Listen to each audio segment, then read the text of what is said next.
Ray!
Tomorrow.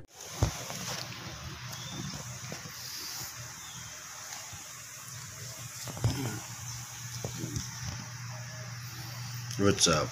Barok automatic.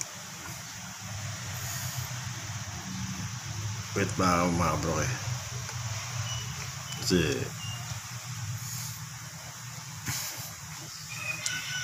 ito yung nangyari kagabi. Yo, what's up? Yung barok automatic. Yo, tanghali na mga kabrok, no? Pinulit kasi ako ng asawa ko eh. Kaya medyo tanghali na. Ray, ano ba?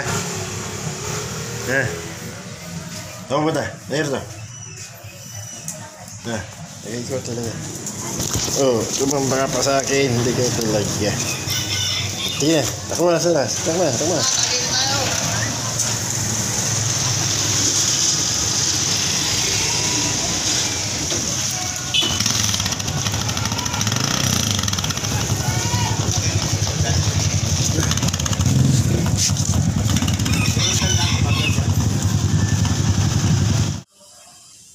What's up, Team Barok automatic.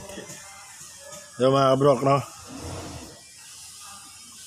After na tayong nag-deliver na ako kanina umaga.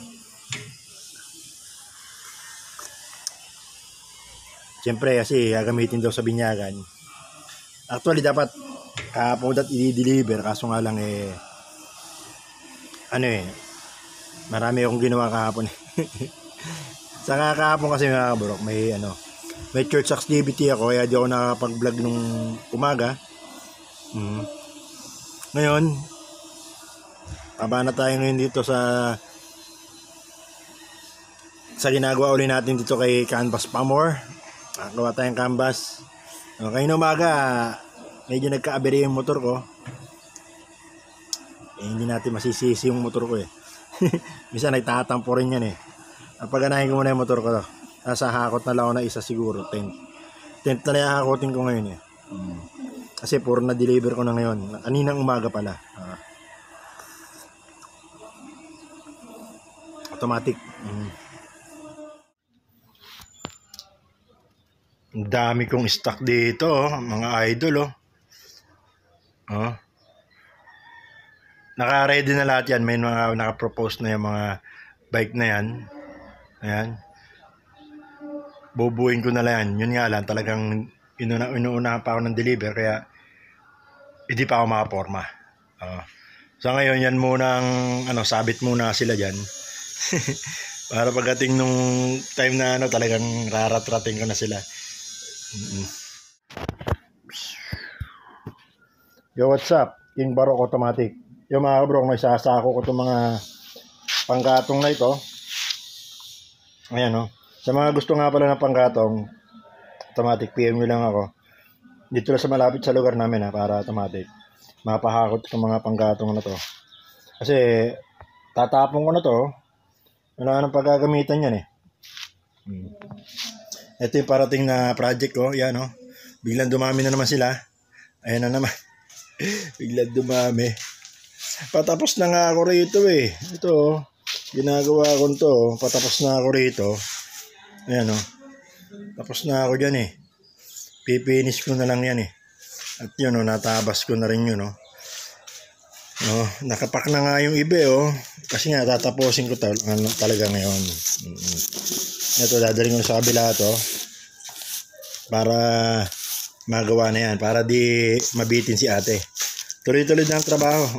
Ngayon Sunday kasi ngayon marami akong deliver kaya utay-utay lang.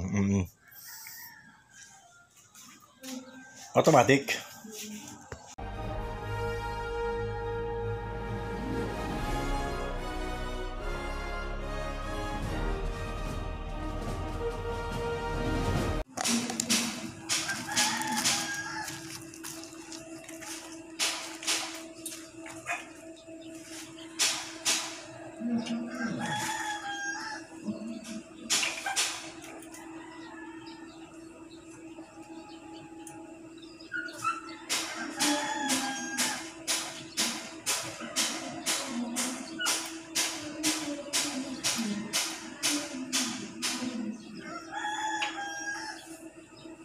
Automatic.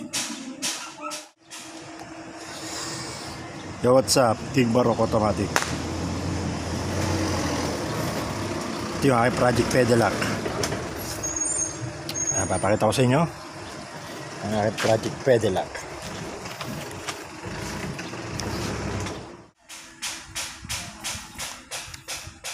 Ayan yung front view ng aking project Pedelec car.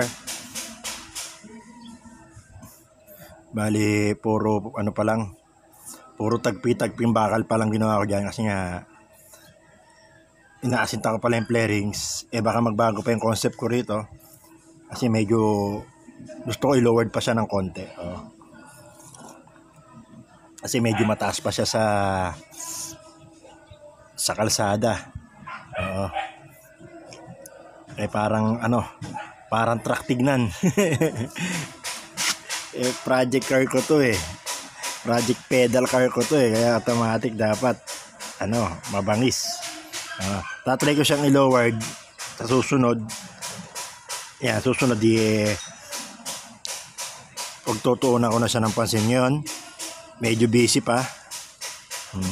Pakita ko lang sa inyo yung mga diskarte ko dyan sa pedal car ko na automatic. Yan ang aking project Pedelec, mga kabrok. Medyo kalansay pa lang tignan, pero kahit paano good working na yan. Tapos yung bangkuan ipapaposterin natin susunod yan. Simulan natin dito sa gulong, sa nabili ko sa Magbubot Alam nyo naman siguro history yan. Ayan galing Magbubot yan.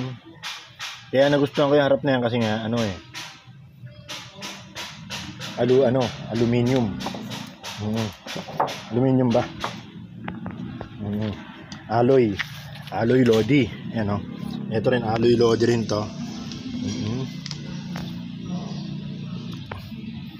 Yan ang steering wheel nya sa front view.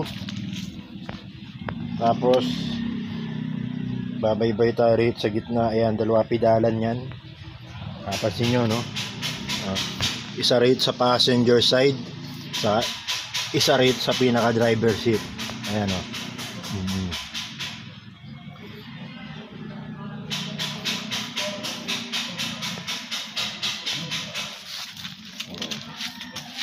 Hindi siya mabigat pedalan mga kabro sa mga nagtatanong. Napakagaang pedalan ni Project Pedelec. Lalo pag ilalagay ko siya sa pinaka low gear. Ngayon, ilalagay ko lang siya sa dito sa pinaka gitnaan para medyo swabe ang pedal ko. Yung una ko siyang pinidalan dati, dito ko siya nilagay sa pinaka dito sa may pinaka maliit. Tapos doon sa may kabila, doon sa may pinaka niyang yun, sa cog, pinaka malaki. Swabe. Sa kabila rin mga kabro ko. Ito sa inyo, malaki rin yung sa likod niya, no? Para dito, magaang pedalan. Ilo-lowered ko pa siya ng konti. Bali, hahabol pa ako ng mga 6 inches pababa. Para halos lowered talaga, sayad. Bisikleta naman ako eh. Hindi man ako tumatakbo na 120. Yan, yung aking pedal. Basta papapolster ako pa yung bangko niya. Pagka na-lowered ko na. At syempre yung aking Momo steering wheel. Na replacement na lang yan. Kasi nga, yung original na steering wheel ko ay nabakbak. Nakita nyo naman sa video siguro. Nabakbak. Ayan, automatic. Hindi pa rin tapos to. Ipipix pa natin to. Magpasamantalang lang siya. Banti tayo ng konti. Konti, pwede lang. Madali tulak yan. Magaan yan. Ito pinaka-cogs niya. Pinakalawang na. Ayan. May shifter yan. Ayan, by 7 speed.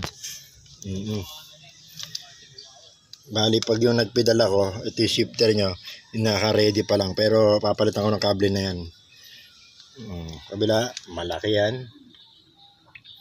Yun. All in all, masarap siyang pedalan. Sa mga nagtatanong, no? Magkano gagawa ko rito? Mura lang. Mura lang sa mga magbubuti ko, binili lahat ng bakal na to. Sa mga magbubuti sa junk shop, doon ako naghanap. Pag may nakikita ako anong magbubuti, score. Pag may nakita ako sa junk shop, score, ganon. Ayan.